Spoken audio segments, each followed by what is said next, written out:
इस क्लास की पूरी सिलेबस की वीडियोस को देखने के लिए सब्सक्राइब करें हमारे चैनल को और साथ ही बेल आइकन प्रेस करें। हे एवरीवन, कैसे हैं आप लोग? आई होप आप सब लोग बहुत अच्छे होंगे। Welcome back to my channel Mass Academy. I am Diksha, your Hindi teacher.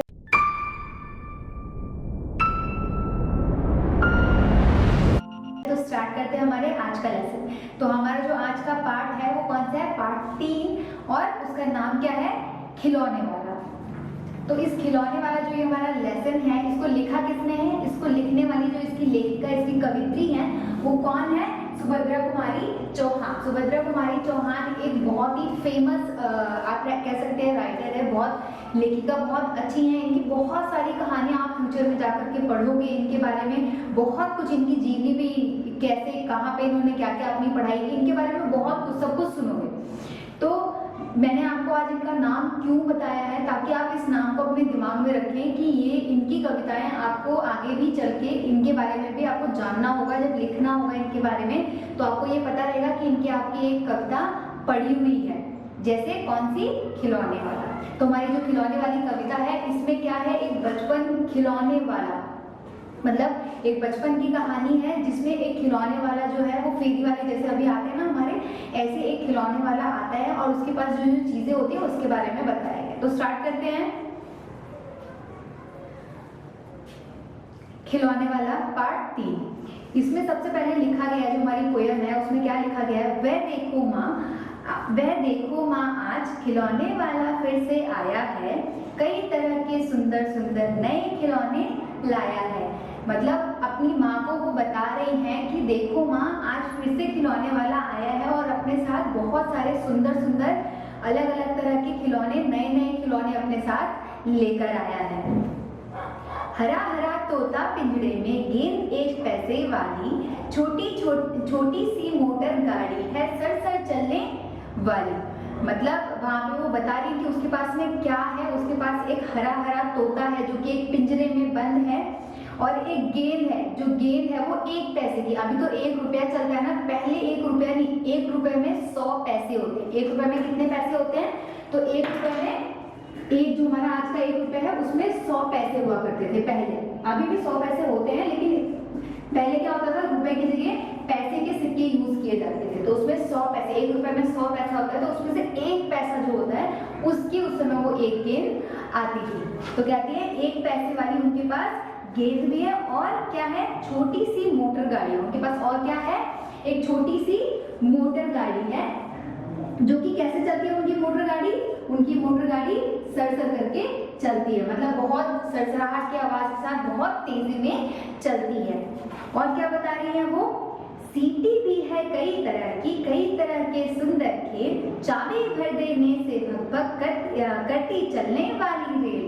मतलब वहां पर और क्या है उसके पास? कई तरह के सीटी बजाने वाली, सीटी जो होती है, जो विसल हम लोग बजाते हैं, आती है छोटी सी सीटियां, वो सीटी बजाने वाली बहुत सारे अलग अलग वैरायटी की, बहुत सारे तरह की है उसके पास में। और एक ऐसा, और कई तरह के सुंदर खेल भी हैं। और सिर्फ इतना ही नहीं, उसके पास एक ट्रेन भी है जो कि भग भग की आवाज करके चलती है, भग भग करके चलने वाली रेल भी है उसके पास। रेल पहले कैसे चलती थी? रेल धुएं वाली रेल चलती थी, मतलब कोयले से चलने वाली ट्रेनें उस समय हुआ करती थी, जिसमें से धुआं भग भग करके निकलता था। तो वो भग भग की आवाज करके चलने वाली रेल भी है उनके पास में। गुड़िया भी है बहुत भली सी, पहने कानों में बाली, छोटा सा टी सेट है, छोटे छोटे लोटा थाली। और क्या बता रही है उसमें? और क्या क्या चीजें हैं? एक गुड़िया भी है जो कि बहुत सुंदर दिख रही है, बहुत शांत है, और उसने क्या पहना हुआ है? अपने कानों में उसने क्या पहनी है? बालियां पहनी है। और एक छोटा सा टी सेट भी है। टी सेट तो आपको पता ही होगा ना, जिसमें ऐसे छोटे छोटे कप हमारे होते हैं, छोटी छोटी प्लेट्स होती हैं, तो उसमें छोटी छोटी सारी चीजें हैं। और क्या है उसमें? छोटे छोटे, बता रही है लोटा थाली। लोटा मतलब जैसे ग्लास होता है, ग्लास की तरह ही कुछ इस शेप का एक बर्तन होता है जिसमें पानी पिया जाता है, दैट इज लोटा। और उसमें साथ में, उसके साथ में छोटी छोटी थाली भी है। और क्या बताती हैं? उसके बाद ये कहती हैं छोटे छोटे धनुष बाण है, छोटी छोटी तलवारें, नए खिलौने ले लो भैया, जोर जोर में रहा पुकार। मतलब वो उसके पास जो इतनी सारे छोटे छोटे धनुष बाण भी हैं, क्या है, छोटा सा उनके पास ऐसे करके एक धनुष है और साथ में क्या है उनके पास बाण भी है, धनुष बाण भी है उनके पास छोटे छोटे। तो वो भी उन्हें बोल रहा है कि जोर जोर से आवाज लगा करके क्या कह रहा है, भैया इसको ले लो। और उसके पास और क्या है, उसके पास छोटी छोटी तलवारें भी हैं, क्या है, छोटी छोटी तलवारें भी हैं। और क्या है, और साथ ही में बोलते हैं मनु ने गुड़िया ले ली है, मनोहर ने मोटर गाड़ी, मचल मचल सरला कहती है माँ से लेने को साड़ी। कभी खिलौने वाला भी माँ क्या साड़ी ले आता है, वो पूछती है अपनी माँ से। पहले तो उनकी एक फ्रेंड है मनु, उन्हीं के साथ में जो रहती है मनु ने क्या ले लिया है, मनु ने अपने लिए गुड़िया खरीद ली है। और मोहन जो उनका एक और दोस्त है उनके पड़ोस में रहता होगा, उसने एक मोटर गाड़ी ली है। और एक जो तीसरी उनके आस पड़ोस में कोई एक लड़की रहती है जिसका नाम सरला है, वो अपनी माँ से पूछती है, बहुत बार उत्सुकता के साथ में पूछती है अपनी माँ से, मचल मचल के, क्या मतलब बहुत ज्यादा उनके अंदर उत्सुकता भरी हुई है। और साथ ही वो बहुत खुशी से अपनी माँ के पास जाती हैं और उनसे पूछती हैं जिज्ञासा से भरी नजरों के साथ में कि क्या ये साड़ी लेकर भी आता है, इसके पास साड़ी, खिलौने वाले के पास क्या साड़ी भी होती है।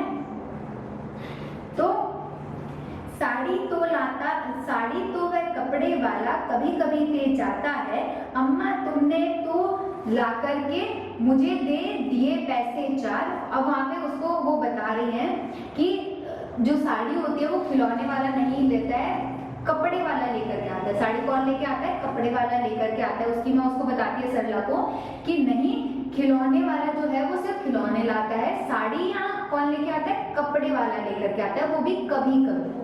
अब ये लेखिका कहती है अपनी मम्मी से, अम्मा तुमने तो ला करके मुझे दे दिए पैसे 4, कौन खिलौना लेता हूँ मैं, तुम भी मन में करो विचार। मतलब ये कहती हैं कि अम्मा तुमने मुझे 4 पैसे लाकर तो दे दिए, लेकिन अब मैं इनसे क्या खिलौना खरीदूं। वो उनसे इनडायरेक्टली पूछना चाह रही हैं कि आप मुझे बताओ कि मैं कौन सा खिलौना इसमें से खरीदूं, आप भी सोचो, क्योंकि उनके दिमाग में नहीं आ रहा, तो आप भी सोच करके मुझे बताओ कि मुझे कौन सा खिलौना लेना चाहिए। तुम सोचोगी मैं ले लूंगा तोता बिल्ली मोटर रेल, पर माँ यह मैं कभी न लूंगा, ये तो है बच्चों के खेल। मैं तलवार खरीदूंगा माँ, या लूंगा मैं तीर कमान, जंगल में जा किसी ताड़का को मारूंगा राम समान। क्या कहते हैं वो जो लेखिका, वो कहती है उनसे कि आपको क्या लगता है माँ कि आप तो ये सोच रहे होगे कि मैं तोता बिल्ली मोटर रेलगाड़ी इनमें से कुछ खरीद लूंगी या लूंगा, लेकिन आप क्या करोगे, लेकिन ये सब तो बच्चों के खेल है, मैं ये सारी चीजें नहीं लूंगा, मुझे क्या लेना है, मुझे तो तीर कमान या तलवार खरीदनी है, जिससे मैं जंगल में जाऊंगा और किसी ताड़का को मार गिराऊंगा। ताड़का कौन थी, रामायण का एक किरदार है ताड़का। तो राम जी ने ताड़का का वध किया था, जो कि एक बुरी राक्षसनी थी, उन्होंने राम जी ने क्या किया था, उनको अपने तीर से निशाना लगा करके, धनुष तीर से निशाना लगा करके उनको मार दिया था। तो वैसे ही वो कह रहा है कि वो बच्चा कह रहा है अपनी माँ से कि मैं तो तीर कमान लूंगा जिससे मैं जंगल में जाऊं और ताड़का को मार गिराऊंगा। तब से यज्ञ करेंगे असुरों को मैं मार भगाऊंगा, यूं ही कुछ दिन करते करते रामचंद्र बन जाऊंगा। तपस्वी जो है वो यज्ञ करते रहेंगे, जो ऋषि मुनि है वो यज्ञ करेंगे, तप करेंगे, और मैं क्या करूंगा, मैं असुरों को मार भगाऊंगा। मैं वहां पर जो उनको असुर होकर, मतलब जो शैतान राक्षस जो आते हैं उनको परेशान करने के लिए, मैं उन्हें क्या करूंगा, मार भगाऊंगा।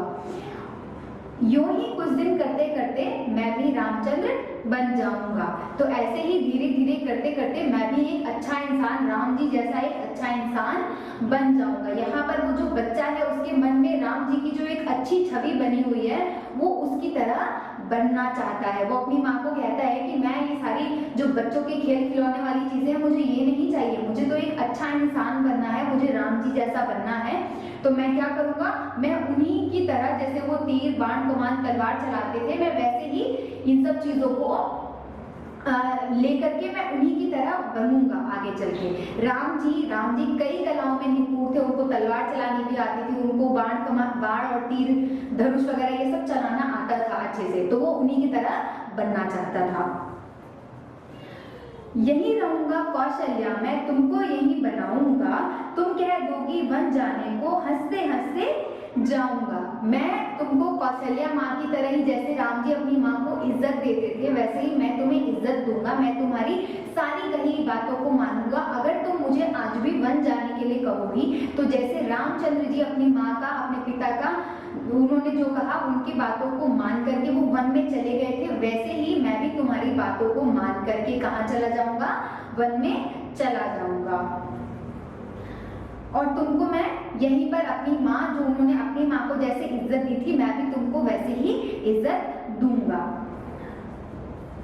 और खुशी खुशी से वन में चला जाऊंगा। पर माँ, बिना तुम्हारे वन में मैं कैसे रह पाऊंगा, दिन भर घूमूंगा जंगल में, लौट कहाँ मैं आऊंगा।